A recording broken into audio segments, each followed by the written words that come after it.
Bienvenidos al análisis geopolítico de hoy, martes 16 de junio, en Geopolítica Diaria. El mundo afronta hoy un momento de transición frágil. Un acuerdo entre Washington y Teherán intenta cerrar el conflicto más disruptivo del año en Oriente Medio, mientras en Europa el fuego sobre las ciudades ucranianas no se detiene ni cuando los líderes del G7 se reúnen a debatir precisamente ese conflicto. Al mismo tiempo, en el centro de África, una emergencia sanitaria amplificada por la guerra amenaza con crecer sin que el sistema internacional dedique a ella la atención proporcional a su gravedad. El acontecimiento de mayor impacto geopolítico inmediato es el acuerdo alcanzado el domingo 14 de junio entre Estados Unidos e Irán para poner fin a un conflicto que comenzó el 28 de febrero con ataques aéreos conjuntos de Washington y Tel Aviv sobre territorio iraní. Ese inicio del conflicto eliminó al líder supremo Ali Jamenei y desencadenó una oleada de respuestas iraníes con misiles y drones sobre Israel y los estados del Golfo Pérsico. Desde entonces, el estrecho de Hormuz, por el que transita aproximadamente el 20% del petróleo mundial, había permanecido parcialmente bloqueado, con consecuencias directas sobre los mercados energéticos globales. El acuerdo anunciado este fin de semana, cuya firma formal está prevista para el viernes 19 en Ginebra, contempla según las partes la reapertura del estrecho de Hormuz al tráfico comercial sin peajes y el levantamiento del bloqueo naval estadounidense sobre los puertos iraníes.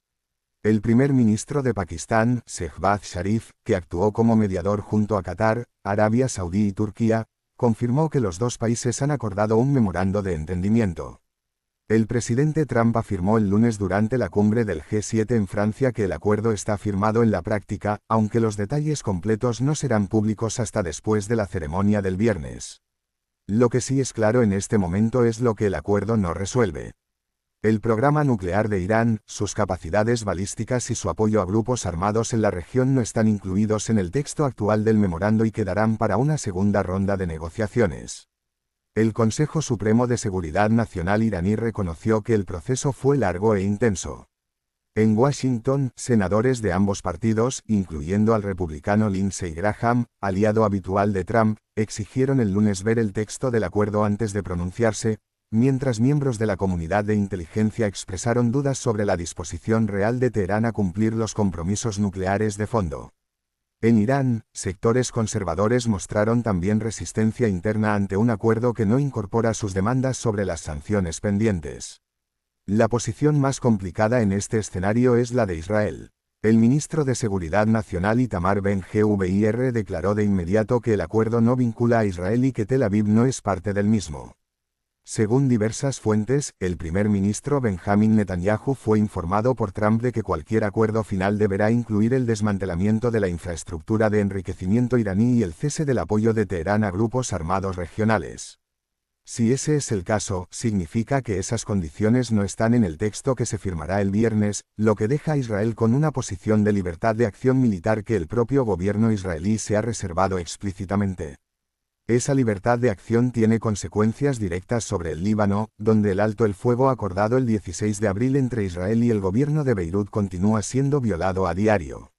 Según varias fuentes, incluida Al Jazeera y el ejército israelí, el domingo 14 de junio Israel lanzó ataques sobre los suburbios sur de Beirut tras lo que calificó como una violación de la tregua por parte de Hezbolá, que habría disparado proyectiles hacia el norte de Israel. Las autoridades libanesas confirmaron al menos 3 muertos y varios heridos en el área de Dahiyeh, en la capital.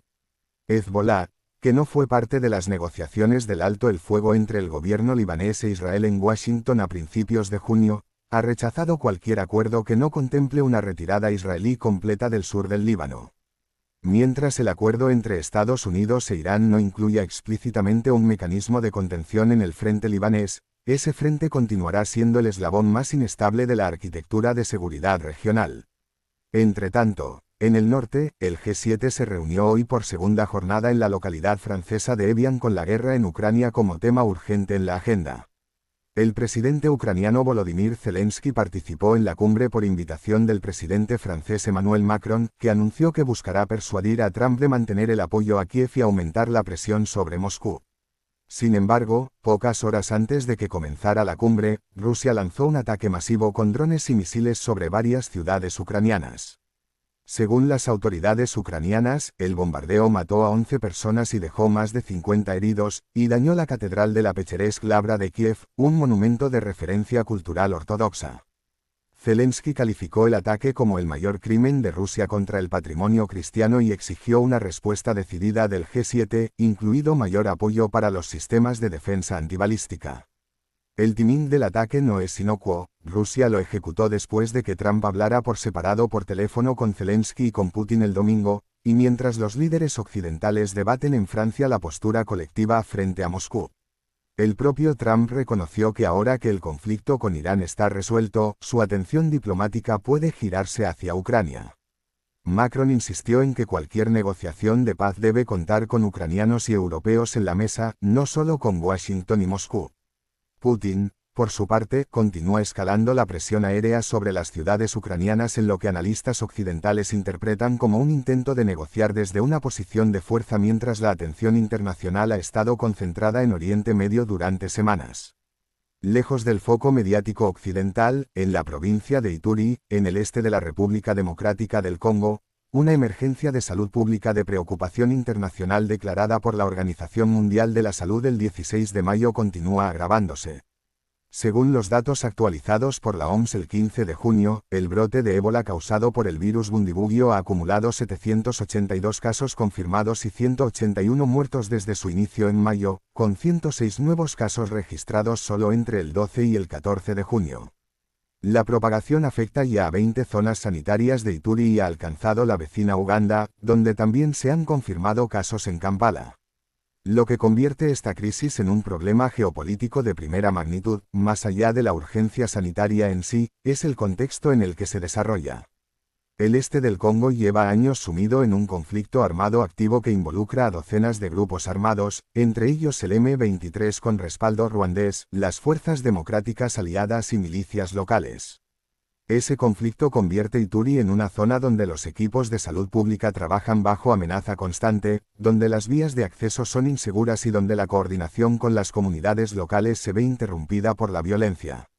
La OMS advirtió expresamente que la inseguridad limita el rastreo de contactos y el acceso a los centros de tratamiento.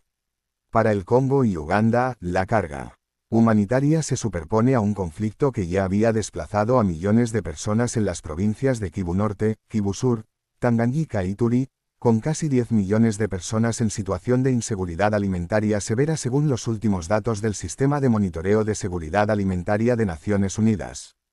El 5 de junio, la OMS y los Centros Africanos de Control de Enfermedades lanzaron un plan continental conjunto de preparación y respuesta, pero la ausencia de una vacuna específica contra el virus Bundibugyo, diferente del más conocido ébola de Zaire, plantea un desafío adicional sobre el que los investigadores no tienen todavía respuesta aprobada. Lo que el día de hoy deja en evidencia es una geometría de crisis que raramente converge en sincronía, un acuerdo diplomático en el Medio Oriente que puede ser transformador o puede deshacerse antes de firmarse, una guerra europea que Rusia utiliza para presionar exactamente en el momento en que los aliados de Ucrania se reúnen, y una emergencia sanitaria en el Congo que crece sobre el substrato de un conflicto armado que el mundo no ha resuelto.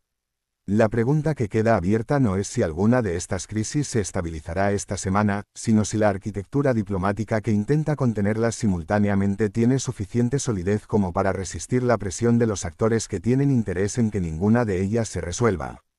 Si este análisis les ha sido útil, les invitamos a suscribirse a Geopolítica Diaria, a dejar un me gusta y a compartir el programa con quienes quieran entender el mundo con más profundidad.